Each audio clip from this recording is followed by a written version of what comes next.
now listening to Chop Talk by the fan, for the fan.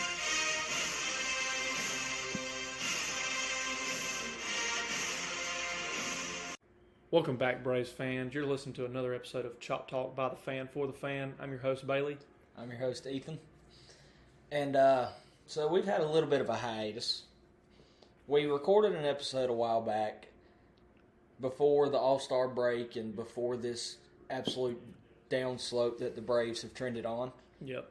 And we just decided to kind of scrap that and move forward because everything we talked about in the episode is now no longer relevant. At all. I mean, just from continued struggles to injuries to, pretty much like we've talked about a lot this season, if there's something that can possibly go wrong, it has happened to the Braves this year. I mean, from opening day, all 5 of your starting pitchers are now on the injured list. I mean, you can't do so much with that. So it's been definitely a very rough year for the Braves, offensively, injury-wise. Really, in my opinion, there's been some stuff even in the dugout that has kind of affected the way the team's performed on the field. And we're going to kind of go into all that this episode, but kind of going back to the episode we're not going to release. We just had some unfortunate circumstances happen right after we recorded it. We had both ended up getting pretty sick for the couple of days, and just we never got around to editing the video or the podcast, and then we ended up going out of town for a little while, so it ended up being like a week and a half before we got back to it. And by that point, the Braves had went like they've been doing 1-1, lost 2, and we're 12 games back. Or 12 games under 500. And we just kind of took the time to really...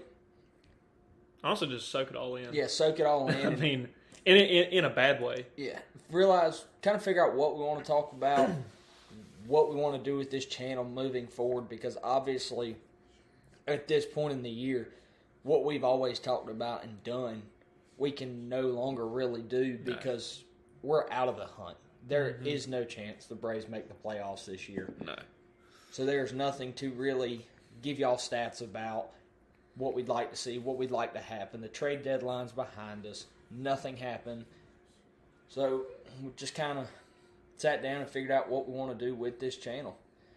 And so we're going to try to get a lot of episodes out on track, just something for y'all to hear, listen to, and just give us your thoughts, everything you want to know. Like, comment, subscribe, anywhere you listen to podcasts. Really, give us your comments. Let us know what y'all think, what y'all want to see from us, what y'all want to hear from us, kind of moving forward as this season progresses till we get to the off season and can start talking about what we'd like to see from AA as it comes down to Ozuna, Murphy, who we think we need to bring on. Pitching is, a big thing. Obviously, as everyone knows, our opening day rotation, not a single person from that opening day rotation is in the rotation. They are all hurt. Yep. And that has been just a conundrum in and of itself. Yeah, it's been tough to swallow that one because for the first probably 2 to 2.5 months of the season, the pitching staff was the only reason the Braves were somewhat competitive and were somewhat still in the hunt. And then when you have A.J. Smith-Shawver, Chris Sale, Schwellenbach, and Holmes all go down within, about a month of each other? About 2 months, because A.J. kind of went down early. A.J. did go down early, but the next 3, they all went down right there within a few weeks of each other. And then they had the bright spot of Strider coming back, and let's be honest here, because we speak honestly, Strider did not have a strong comeback. No. It took him probably 6 starts to get. And that's with an injury like that, that's probably expected. I mean, you're not going to expect prime Spencer Strider to come on the mound after having, a significant injury like that. But just the big injuries like that, after that, you're kind of like, well, wow, that was really the only thing we had going for us. That was the only thing that was keeping us in the hunt. So after that, it's just been it's just been hard to watch. It's been hard to keep hope and be motivated to watch and keep up with the team. And then Jimenez, we never even got to see him really throw. Nope. He started his first start of the season, and what did he get through? 2? Lopez. Oh, yeah, Ronaldo Lopez. Yeah, I'm sorry. Ronaldo Lopez. Jimenez, I don't think he's even touched a baseball since last but year. No, he was on our spring training, wasn't he? Didn't he get hurt in spring training? I think, he got re-injured in spring training. Yeah, he got re-injured in spring training. And then Lopez, what did he get through? 2 innings in his first start before he got hurt? Something like, it was like maybe 4 max again in that Padres series. It wasn't much, but yeah, he threw 1 start and then he was hurt and we haven't seen him since. So it's just been a really rough year with injuries from your big name guys and not just your pitching staff, but also some of your big name players. I mean, Acuna came back from his injury from last season, was absolutely tearing it up, made the All-Star game, and then ends up hurting himself again. We learned it was a grade 1 right calf strain. He's got a chance to return in 2 to 3 weeks, but is it even worth it? Well, I want to get to that, but Lopez, I looked it up, it was 5 innings. But before we kind of break down Acuna, even just Riley with his freak accident the other day. But in the first inning of a once-in-a-lifetime game, too. So I mean, he put his body on the line. That's why we love Riley. Oh, yeah, great play. It kind of goes with the Braves season. He got hurt because of it. He made a play for the team, and he got hurt. Yep. Just like Chris Sale. Made a play for the team, got hurt. Yep. But back to Acuna, because this is something I kind of want to expand on. I thought he came back too early originally. I think they brought him back as a spark, as quickly as he could be brought back to be considered healthy. Yes. If that makes sense. I understand exactly what you're saying, but he wasn't stealing bases, running in the outfield. He looked like he was running on eggshells. Yeah, trying to be careful. Every time he ran to a ball that was going towards foul territory, you could see him kind of being ginger on those feet, to kind of ease up on his momentum.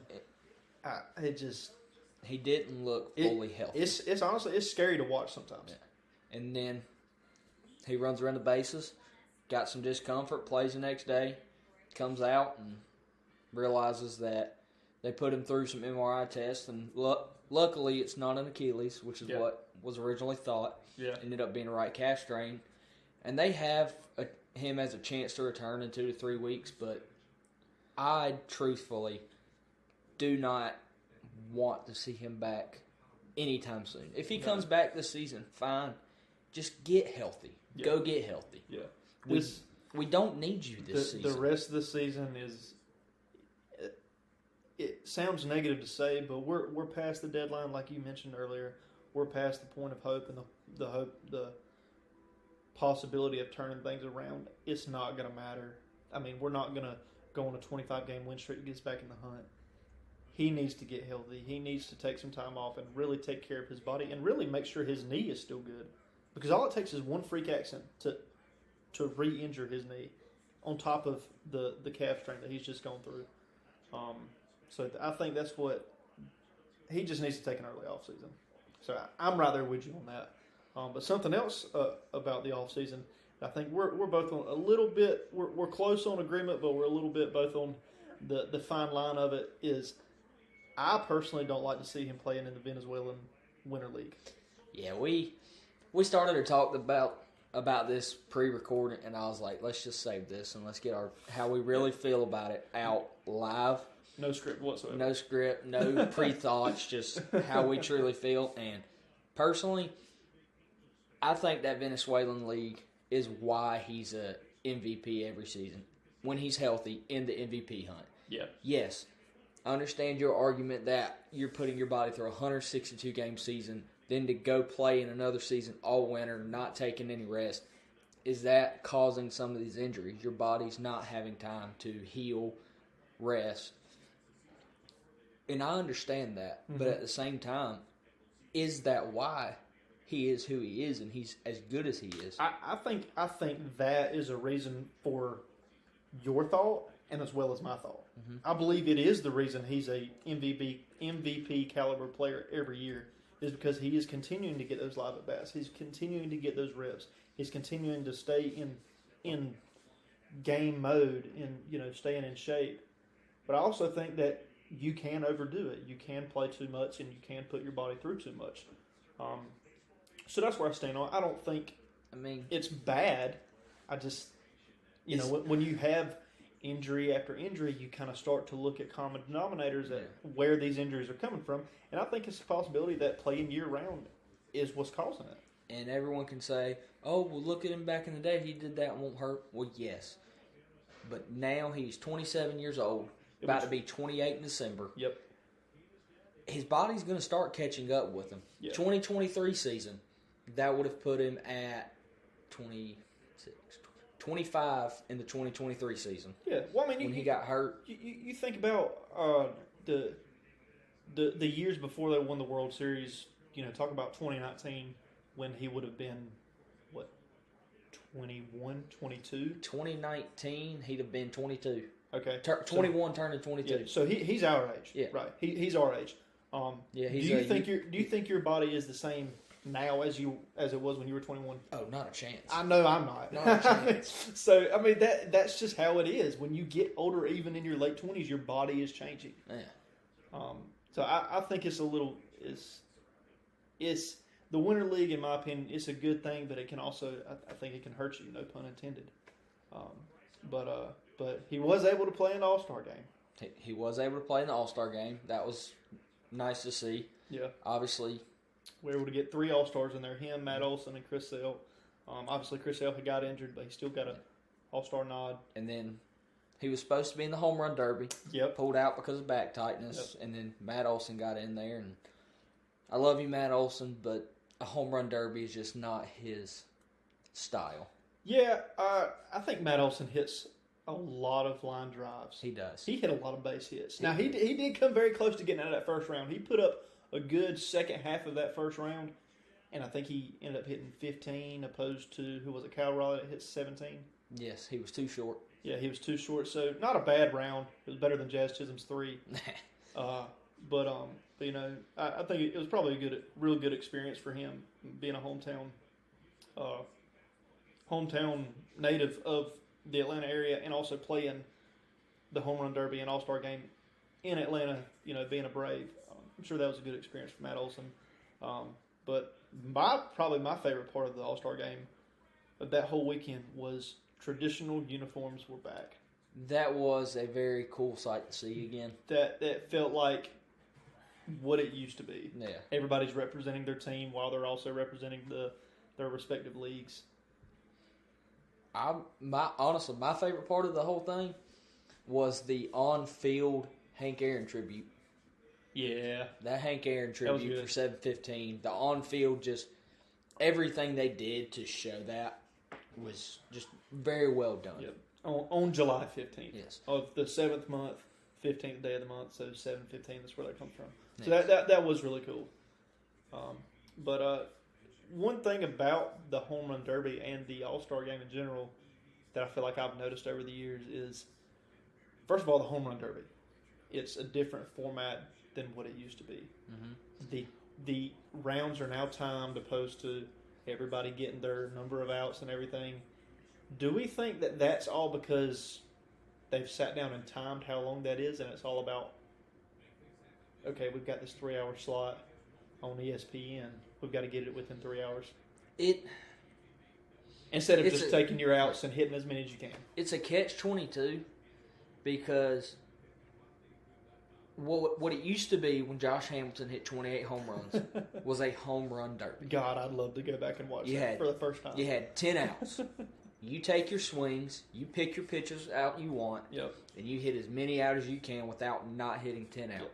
And I think the best part about the old format was every swing every player took, everybody in the ballpark and everybody watching at home could enjoy watching the ball go out. Yes. They weren't watching them hit it, glancing on the side view of where the ball's going, and then glancing back to the other side of the TV or to the other side of the ballpark and watching the next pitch go in. I think it was a little more enjoyable because you were truly enjoying each pitch.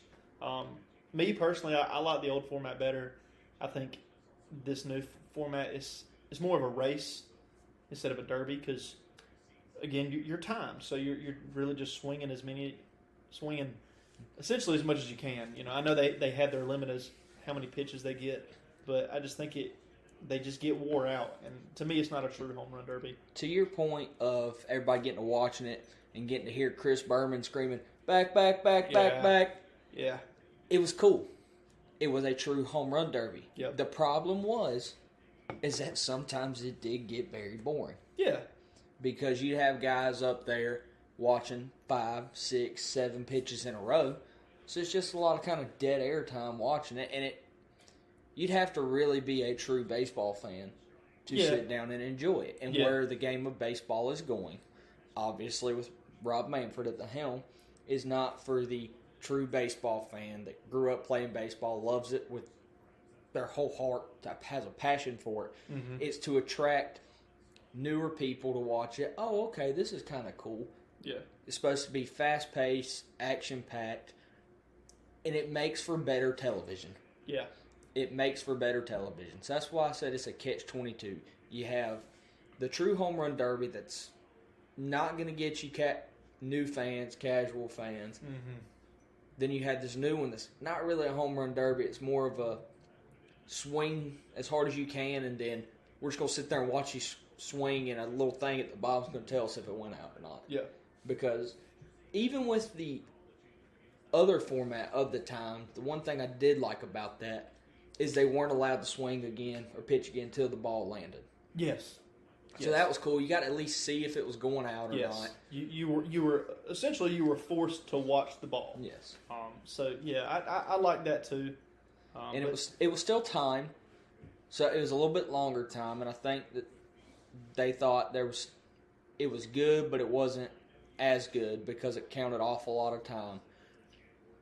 So they kind of went to this newer style. I mean, it's okay. Yeah, I don't hate it. I don't hate it, but there's definitely a better way to do it.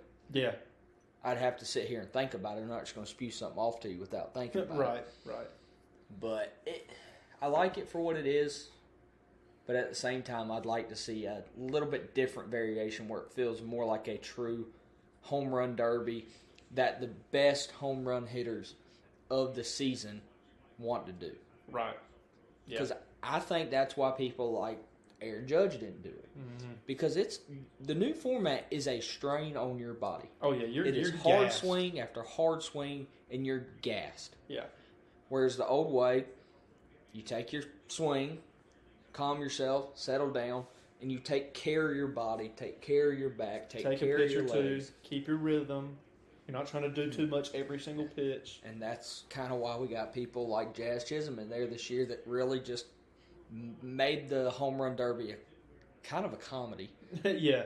Well, I mean, when you get a guy that's not really a home run hitter trying to swing that hard in that little amount of time, he's a prime example of how much energy it takes to not only hit a home run, but hit as many home runs as those guys do in that span of time. Because he's not a big home run hitter. He doesn't have a lot of power. He's not real big. So it takes a lot more energy of him to hit one out opposed to someone like Matt Olson or like Cal Raleigh. But, I mean, that's just, one of them things. It just kind of comes down to what do you want to see? What do you want your fan base to see?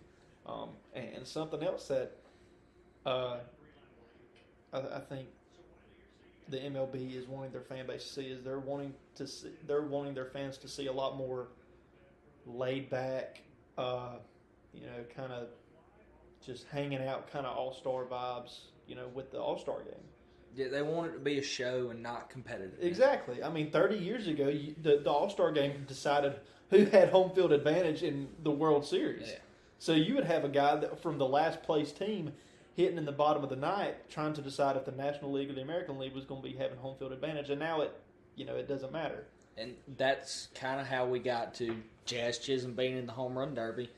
And no offense to him, because I know he's kind of having a decent season now, but Jacob Mizorowski being in the All-Star game, no offense to him, but he should have never been there.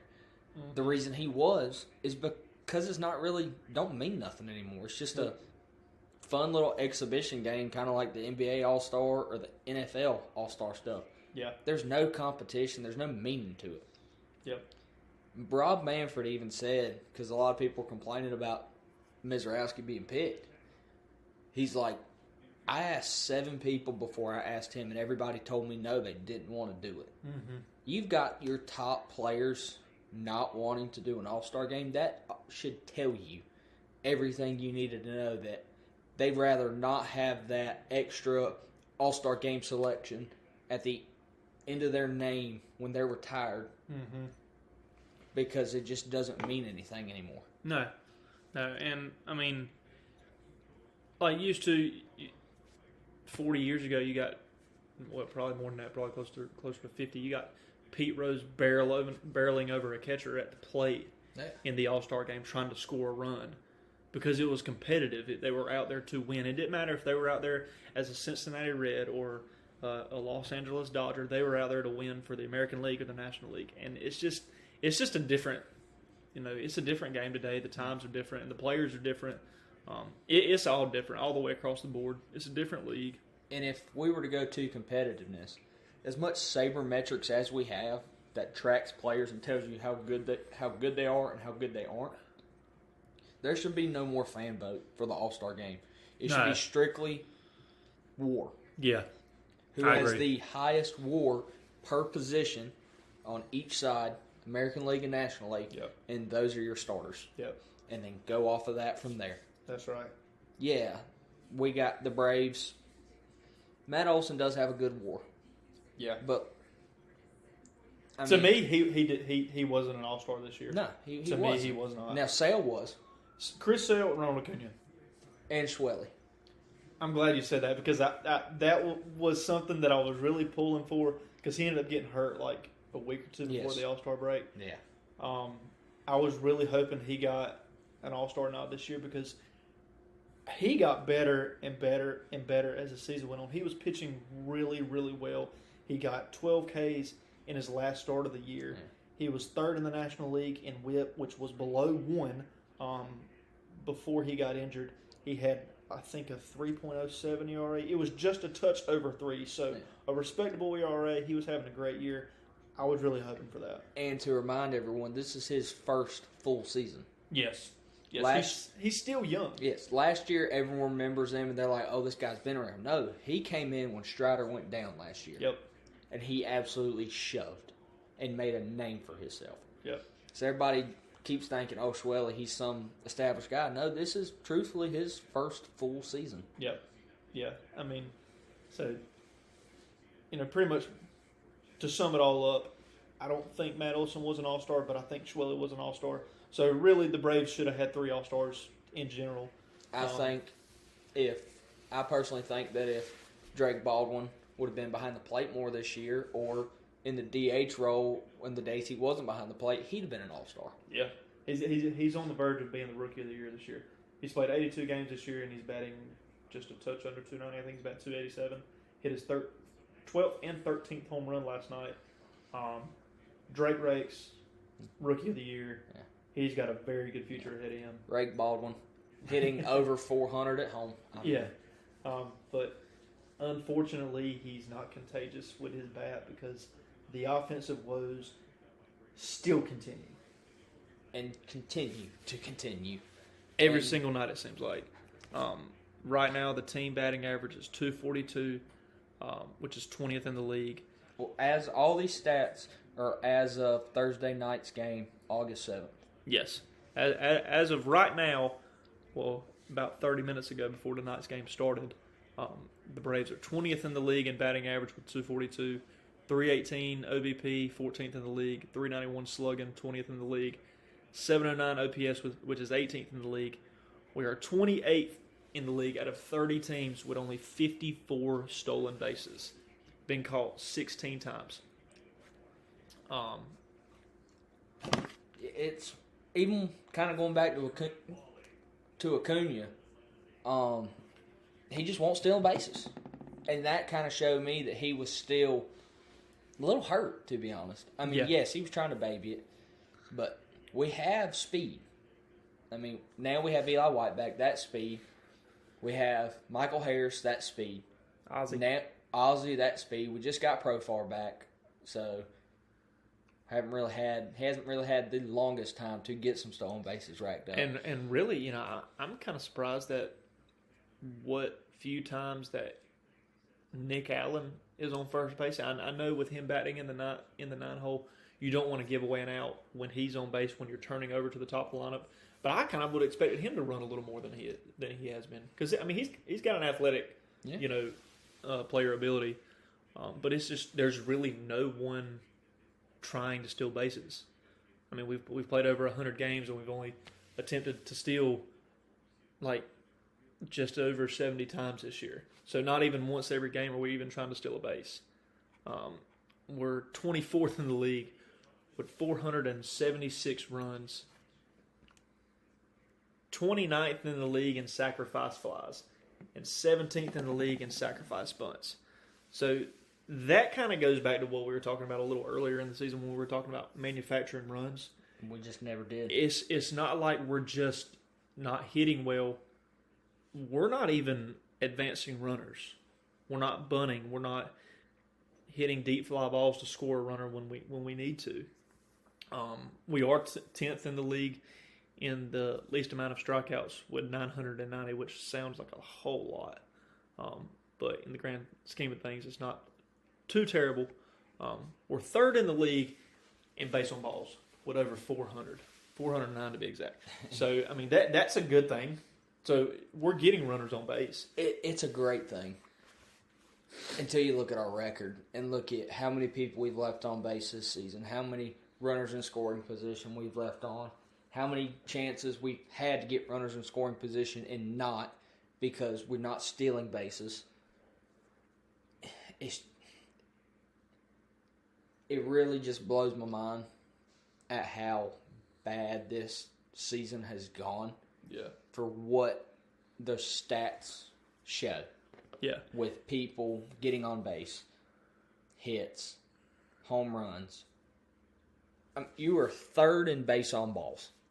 You are 24th in runs scored. Mm-hmm. You have 476 runs scored, 409 base on balls. That is 67 more runs than base on balls. That is sad. Yeah. So pretty much what you're saying is if every time we get walked, we score, only 60-something of our hits are scoring. 60% of our hits? No, 60-something. Just a number, just 60-something of our hits are scoring. So all the other hits that we get essentially don't matter because they're not getting driven in. I mean, you're doing nothing with those runners. You look around the entire. I mean, you put the depth chart on a screen in front of you, and you look behind the plate at Murphy and Baldwin. You look at Austin Riley when he's healthy. You look at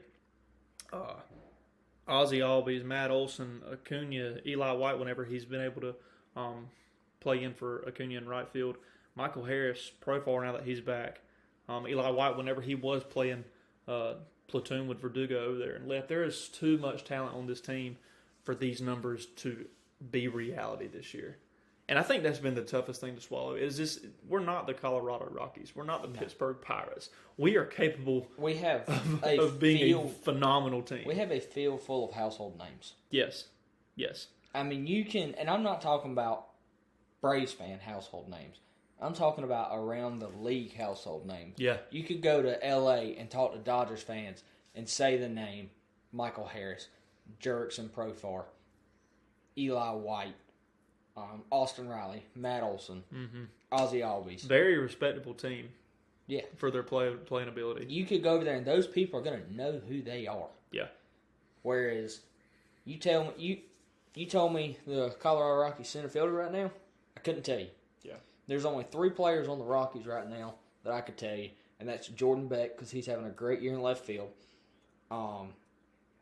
Kyle Freeland because truthfully, I wanted us to trade for him to get a left-handed arm. Yeah. And then Orlando Arcia because he was our old shortstop. Yeah. Past that, I couldn't tell you anyone else on the Rockies. I do know Mickey Moniak is on the Rockies.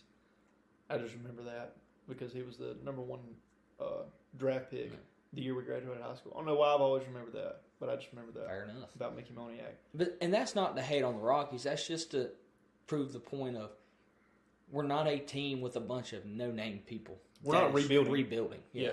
I mean, it looks like we are, but we're not. You'd think we are with our record. Yeah. Third worst record in baseball. Yep. But, I mean, even with all of the offensive woes, there have been, well, not just offensive woes, but some of our pitching struggles lately. There have been two guys who struggled early on. Terribly early on. I mean, absolutely horrendous. But they've seemed to turn around here lately. In the last 30 games, Michael Harris is batting .288 with a .306 OBP, slugging .508 with 4 home runs and 8 RBIs. Went 5 for 5 the other night. 5 for 5 the other night with a triple. Mm-hmm. What do you have? Wasn't it 2 triples? Was it 2 triples? It was 2 triples. Yeah. Yeah, because he had like 8 total bases or something like that. And that was something we harped on a lot was Harris's bat. You know, I'll go up against anyone talking about center fielder. He's still one of the greatest defensive center fielders in the league, argue with the wall. But his bat just wasn't there to show it, and it was really hard to keep arguing for him to stay in center field. Yeah. But he's turned it around. He's got a hit tonight. Yeah. Unfortunately for everyone else, they haven't followed. Yeah. In baseballs, you can't win games alone in baseball. No. This isn't basketball. No. Basketball, you can take one person and win a lot of games. You can be competitive. You can rely on Kobe Bryant to drop 81 points and get you a win. You can rely on Kobe Bryant. You can rely on Michael Jordan. You can rely on LeBron James. You can rely on certain people. Yep. In baseball, you cannot. No. Everybody gets the same amount of at-bats, same amount of plate appearances. It's just a different game. No. But to flip it on the other side of the ball, one of our pitchers, who I think we're both thoroughly excited to say this about. Yes, and extremely. we said this whenever he was struggling pretty bad earlier in the year. We stated we would love for him to turn it around. Raisel Iglesias. Yes, Raisel Iglesias. And I'm also going to shout out something Bailey said early on in the year. I don't know if it was on here just to me. No, I'm pretty sure it was on an episode. And it might have been on the episode, but he said, I'd like to see him, because I was on the train of, hey, just send the guy down, trade him, whatever. Bailey was on the train of, I still somewhat believe in this guy because of what he's shown. Let's drop him down to the 8th inning, to 7th inning, take him out of the high-pressure situations. Yep. And that's exactly what happened. Mm-hmm. He called it what needed to happen for him to get back on track. Because it was a mind thing. And it was all in his head, and it was all confidence. It wasn't he didn't have the ability. I think it was just in his head. And when you take him out of those 1-run, 2-run, 9th inning situations, it just allows him to feel a little more comfortable and just kind of just try to dial it back in a little bit. But since June 9th, Iglesias has thrown 22 2/3 innings. He's posted a 1.99 ERA with 27 strikeouts, 12 hits, and 4 walks, which translates to a .79 WHIP. So since June 9th, he's pretty much throwing exactly how he was all last year. And I just wanted to shout out Bailey for having that vision and believing in him, and he did exactly what Bailey thought he could do. Yeah. I mean, because like we had said before, we've seen him throw very well.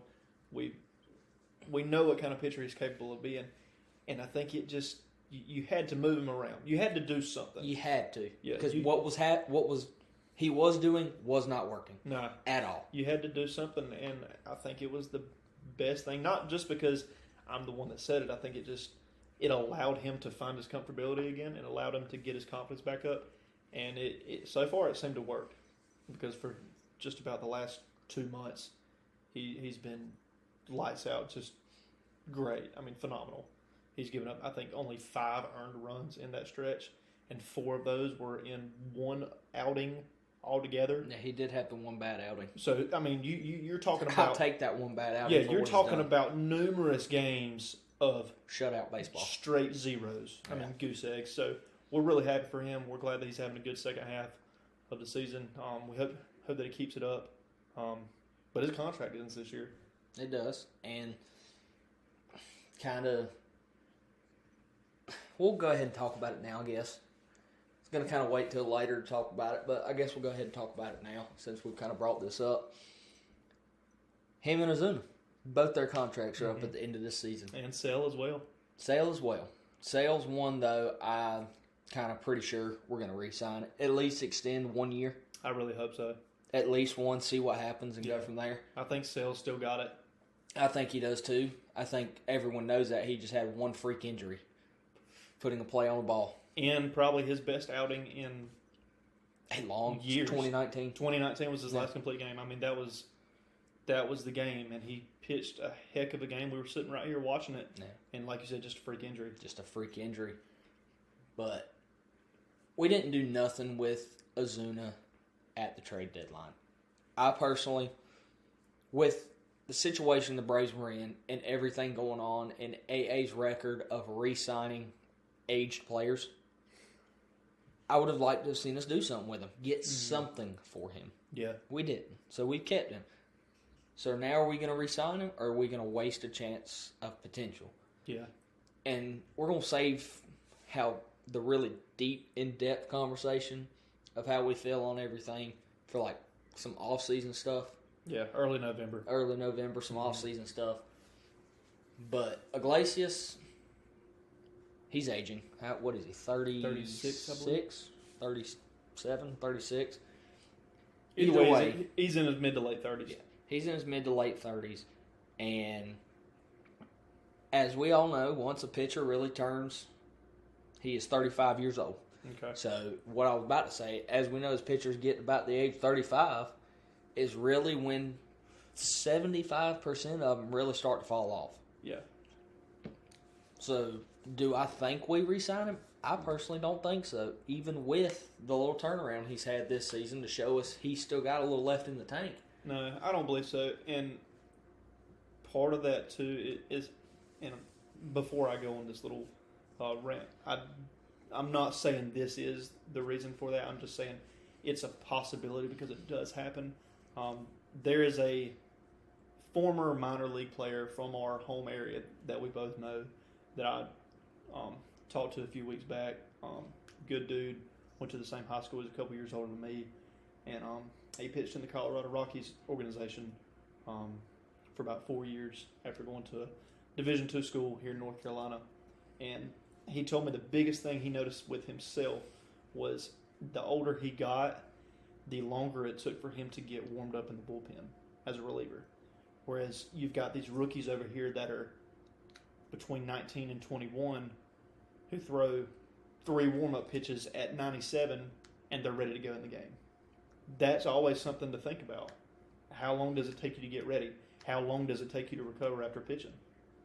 That comes with age. It's going to happen. So is that going to be a problem with Iglesias? Possibly. Possibly not. But that's something that's going to be on AA's mind in the offseason. And that could be something that's already started a trend this season and why we kind of stuck with him the way we did. Because it takes him so long to get ready, we were already in the mindset of using him and weren't able to be like, actually, use somebody else. He's potentially gone through this long warm-up to get ready to now not. Yep. Something else that we're possibly going to see in the offseason is maybe not a whole new coaching staff, but there's a chance we're going to see some different faces coming to the Braves facilities next spring training.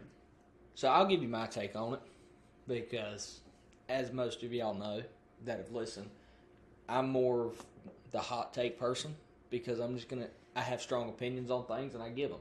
I think we need to clean house. Obviously, most of y'all know Brian Snitker is not coming back. He's retiring after this year. Mm-hmm. I think everyone with him needs to go. Clean house. Fresh start. You got Brian Snitker, Walt Weiss, who is the bench coach, Rick Kranitz, the pitching coach, Tim Hires, the batting coach, Carlos Mendez and Hugh Quattlebaum, both assistant hitting coaches, Tom Goodwin, first base coach, Freddie Gonzalez, third base coach, Eric Abreu's the bullpen coach, and then Eddie Perez. His little job listed is just major league coach. He's just eyes and ears, kind of helping out everywhere. And while I do like Eddie Perez, because obviously he had the run-in with Jazz Chisholm the other week, I like that fire. I like somebody that can fire. That's get what you fired want up to around. see, dude. That's what we're missing. Like, you want to see that. And it comes to the point of Strider the other day had to literally get on the coaching staff for not building a fire in the players. Yep. This is, by the way, the second time this season that Strider has gone to the coaching staff and made his opinion known. Yeah. And So we love that out of Strider. If that doesn't indirectly say that he's a leader, then I don't know what you expect out of a leader. While I like Rick Kranitz, because obviously our pitching staff for the most part has been really good, I think if somebody new comes in, I personally don't say we go in-house. I say we go out-of-house for somebody. Yeah. Because obviously there's no bond between the team and our managers right now. Yeah. Our coaching staff. And I'm a big fan of Walt Weiss. The years that he's put in of service with the Atlanta Braves organization, I really like him.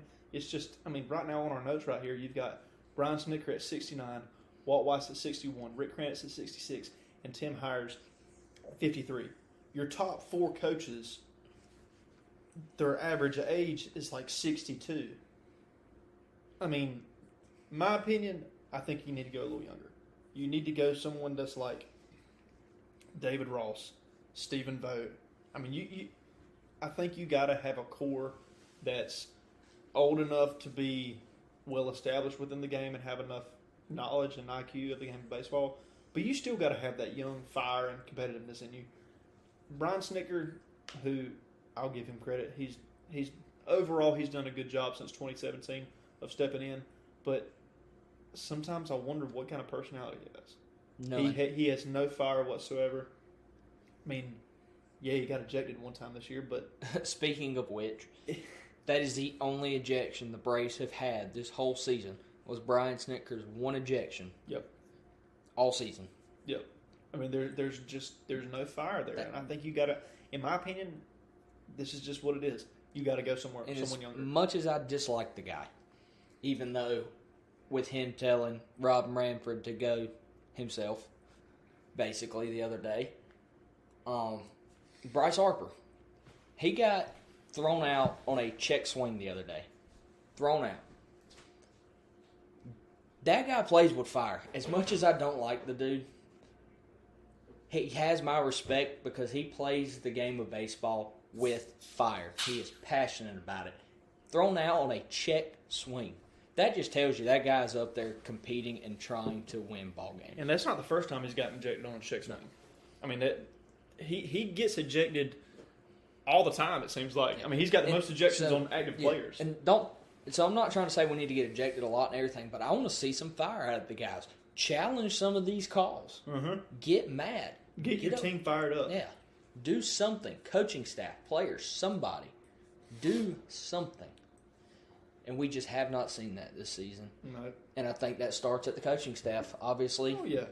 If Ron Washington was still with the Braves and still healthy, we're still pulling for you, Ron, to get healthy. Because we still love Wash. But if he was still with us, I'd say Wash our manager. Keep it in-house because he was the heart and soul of our clubhouse. We have not had that since he left. You could tell the guys respected Ron Washington. Yes. You could tell that they were going to go to bat for him any day of the week, whatever he asked them to do. They were there to do it for Ron Washington. And that's a respect thing. Yes. And that's what we don't have in the clubhouse. But if we don't clean house, just Snicker goes and we don't clean house, Tim Hires got to go. He has got to go. I was a little hesitant to get on that board earlier in the year just because baseball it's a game that takes time to get proper data. You can't judge a player based on 1 month. So, in my opinion, that applies also to the hitting coach. If you can't judge Austin Riley for 1 month of hitting, I don't think you can judge Tim Hires for 1 month of hitting as far as being the head hitting coach. But it's with a lot of these guys having borderline career worst years. Ozzy's not hitting good. It's not. Zuna's not hitting good. Yeah. Harris is not hitting good. It's a whole team thing. It's not statistical outliers. It is the team across the board. Yeah. There's a uniform worst hitting seasons for most of these guys. And what's the one new thing this season? The new batting coach. Mm-hmm. And I've pointed this out to a lot of people.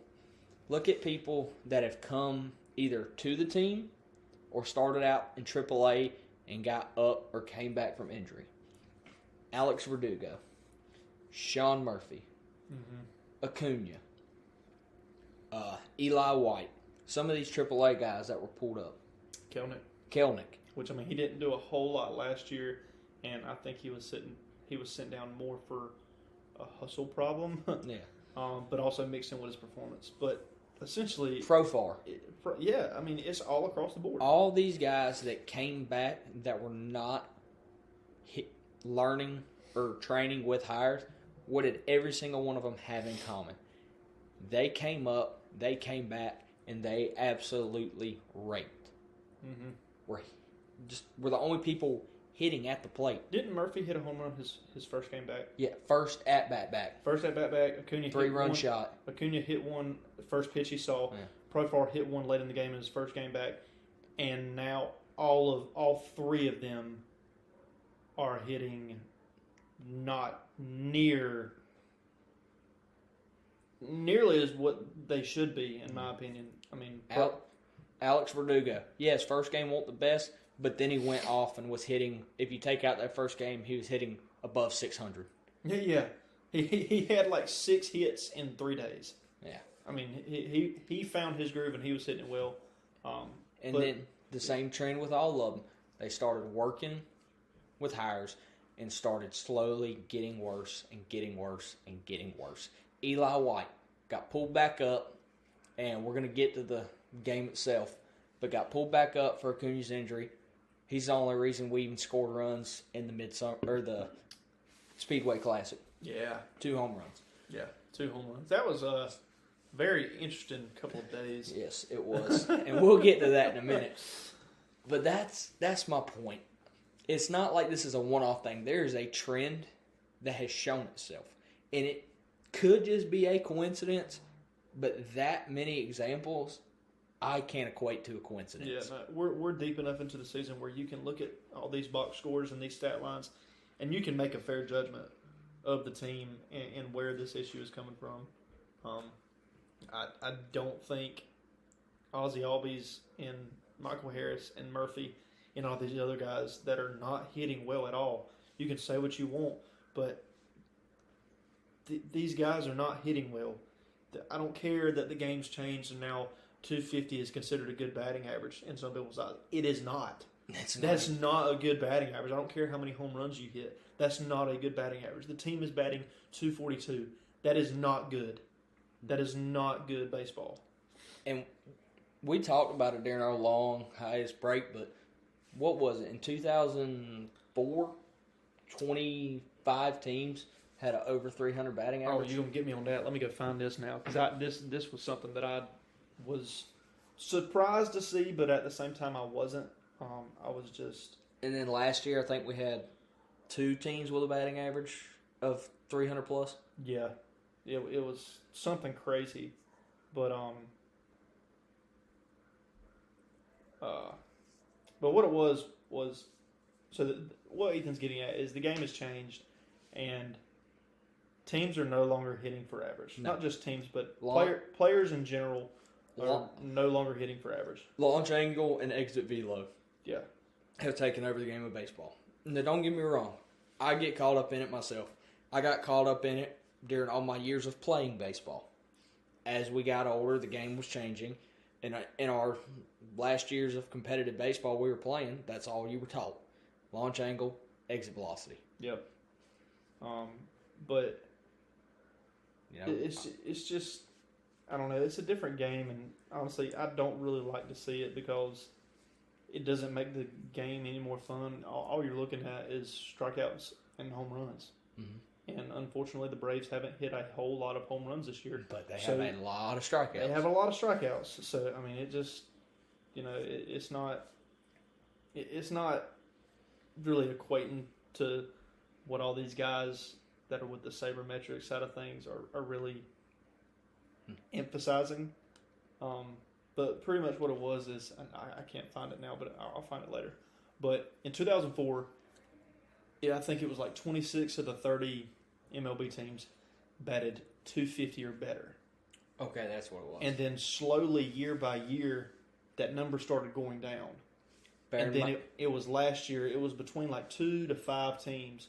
Only 2 to 5 teams had a team batting average better than 250. That's pretty bad. That's pretty freaking bad. And I'm not gonna get on the board and say, "Oh, well, pitching's better." No, it ain't. These are not pitchers. These are throwers. These guys get on the mound, and 90% of them rear back and throw a fastball as hard as they can, and they'll mix in a slider.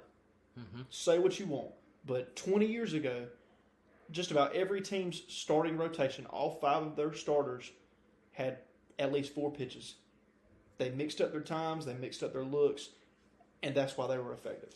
These guys today are throwing fastballs. Greg Maddux, Braves legend, considered one of the best pitchers in the history of baseball.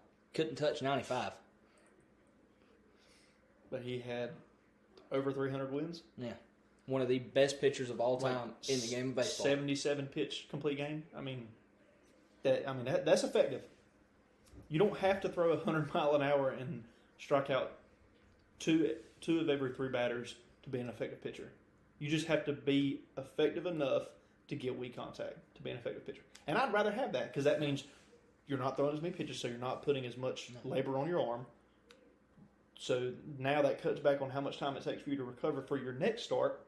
You're not throwing as hard as you can, so now that's even less labor you're putting on your shoulder and your elbow and everything like that. But that's not what the game is anymore. It's throw hard, hit hard. And the cause and effect of it all is Tommy Johns. Yep. Look at pitching stats across the league, not even the Braves. Look at the Dodgers, how many pitchers they had go down. Just teams across the league, pitchers, and just, I don't want to say uncharacteristically because it is the new characteristic, just pitchers across the board have ramped up and injuries, UCL injuries. Yep.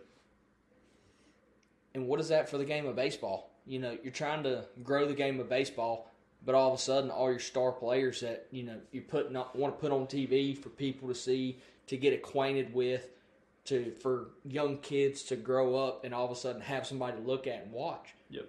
They're not there. You got AAA guys pitching. Mm-hmm. Yep. And one of the AAA guys that, fortunately it worked out for him, but kind of piggybacking on the UCL injury, Spencer Strider has gotten everything worked out since coming back from his injury. Supposed to start in the Speedway Classic. That didn't happen. Unfortunately, with the weather up there in Bristol, I think it was a really cool experience for them, though. It was fun to watch. So, as a NASCAR fan myself, I knew that going to Bristol, there was a 75% chance it was going to rain. Bristol just seems to always rain. So I knew that was a chance. And I don't know if it was MLB's fault, NASCAR, well, not NASCAR, but Marcus Smith, who owns Bristol, his fault. There was just a lot of, not past the rain, people, they were running out of food. Running out of drinks. The buses, parking. There was just a lot of things that could have been avoided and weren't. And you had mixed reactions. Some people said it was a terrible experience. Some people said it was an amazing experience. And obviously that's not what either of them wanted. They wanted everybody to have a good experience. Mm-hmm. And you can't control the weather. But the things you can control, they didn't control well. Yep. The weather just made it worse. Yeah, the weather just made it worse. So, but other than that, yes, it was cool. A once-in-a-lifetime thing. We say once-in-a-lifetime. It could happen again. But for right now, it's a once-in-a-lifetime thing. First baseball game ever played in Tennessee. The Braves are the only baseball team to ever win in Tennessee. The Braves are the only team to win a trophy this year, so y'all can hold that. I'm going to tell my kids that was the 2025 World Series. But all in all, it was cool to watch. The home run car was cool for Eli White because shout out Eli White. He had all of our runs scored. He had 2 runs scored themselves with 2 RBIs. Well, 4 RBIs. Two personal RBIs. Yeah. With 2 home runs. Yeah. He had a day. Yeah. And, I mean, it's just that's how it is sometimes. Sometimes it might be your day, and it was Eli White's. And another person whose day it was, speaking of AAA arms. Hurston Waldrop. The reason this happened was, so this game was supposed to happen on Saturday night. Obviously with the rain, Snitker, Ethan actually said this. This whole situation made Snitker look like a genius. It did. So we scratched Spencer Strider and went with Austin Cox. Braves got out in the top of the first inning. They went to the bottom of the first. Austin Cox gave up 1 run, and they had 1 out before the game was called. They come off the field. Like 2 hours later, they finally suspended it until Sunday afternoon at 1 o'clock. Well, when they went back out there Sunday at 1 o'clock, it was not Austin Cox pitching. It was not even anybody else on the active roster. It was Hurston Waldrop, who is the 23-year-old right-hander from the University of Florida. But before we get into him, Bailey's point about me calling Brian Snitker a genius is because the Reds started Chase Burns, knowing the weather, knowing there's a potential this game's going to get called. They started the guy they wanted to start and basically wasted him. Yep. Snitker scratched Strider, so it was like, okay, now we've got a brand new game, basically. Mm-hmm. And Strider, with 7 innings left in the game, we get to start Strider like we were supposed to. Yep. So it originally was going to make him look like a genius. Then he ended up not going with him and going with Hurston Waldrop. Yep. And back to him. He went 5 2/3 innings, giving up 1 run with 4 strikeouts. I mean, for your MLB debut to be on a racetrack in rural Tennessee, I mean, the whole situation surrounding that's probably the coolest MLB debut ever. In a record-breaking attendance. And record-breaking attendance, that's right. Record-breaking attendance for an MLB game. So that's probably the coolest pitching debut that anybody has ever had. And he'll, just like most of them that played in it, but him especially, will remember that for the rest of his life. Absolutely. Absolutely. I mean, he pitched very well. I loved what we saw out of him. That splitter he was throwing, dirty. Absolute filth. Absolute filthy.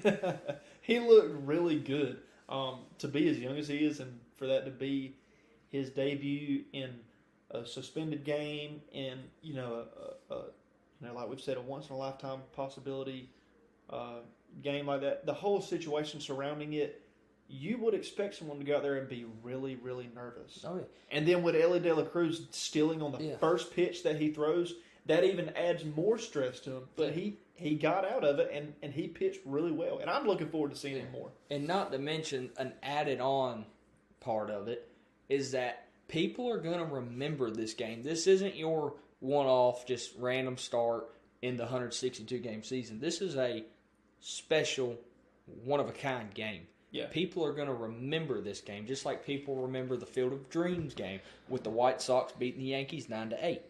Yep. People are going to remember this game, so your first career start, not really a start, but your first career real MLB appearance and win is going to be remembered and be in the history book. Yeah. Yeah, that's pretty cool. So that's just added on stress that he fought through and just shoved. Yeah. So, I mean, Hurston Waldrop, that was a great outing. I mean, gave up 3 hits, 2 walks in 5 2/3. 1 run, like we said earlier. He's going to be a good one to keep an eye on for the next couple of years. Seeing him get into his prime in his mid to late 20s. Eli White with the 2 home runs. It was a good day. The Braves got the win, and they looked good. I think it was seeing all the videos and the interviews with them on the track and everything, how they were brought in on the trucks going around the track. I can't imagine the fun they had experiencing that. That was a pretty cool event to watch. I tell you, the person who had to hold that home run flag going around that track, I'd hate to get in a fight with him because they got some pretty dang strong forearms. Yeah. Oh, yeah. that Corvette was getting it. It was moving. But no, that was cool, man. Like we said earlier in this episode, the season's pretty much over with, and I hate saying that because I try not to be very negative. I like to be optimistic, but about all you can hope for the rest of the year is for some of these guys to play well the last couple of months and have something good going into the off season. Even the guys that are going into free agent years, you want them to play well. You hope the guys that are struggling will figure something out and have something to go on going into their off season where they're training on their own for a couple of months. And hopefully, Pro4 doesn't take any more PEDs. Yeah. I mean, I know we were giving him some crap, and we were calling him for him to be traded. And honestly, right now, if they traded him this offseason, I wouldn't be upset. But at the same time, if he's in a Braves uniform next year, he's owned up to it like a man. Yeah, he owned it. He's taking responsibility for his actions, so it is what it is, man. He wasn't like the guys of the past who had to be called to Congress to admit to it. Yeah, he just owned up and said, "I screwed up." Didn't try to hide from it. Didn't pull a Ryan Braun and call someone an anti-Semitic. Yeah, and ruin a man's life because you were trying to hide the fact that you were cheating. He just was a man and owned up. Just take it. So and that to me changed how I felt about him. And that says a lot about his character as a person too. Even aside from PEDs, he took responsibility for his actions, and that's what it comes down to. And so he's the one that's got to sleep at night. And if he can sleep at night pretty good with that on his mind, I think I can too. So hopefully he's learned his lesson and just stays clean and just tries to play the game the right way. That's all you can hope for, really.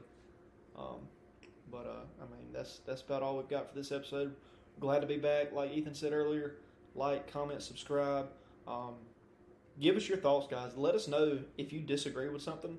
Let us know what you think, what you'd like to see, so we can kind of interact with you guys on that side of things and really get a debate going with the fans.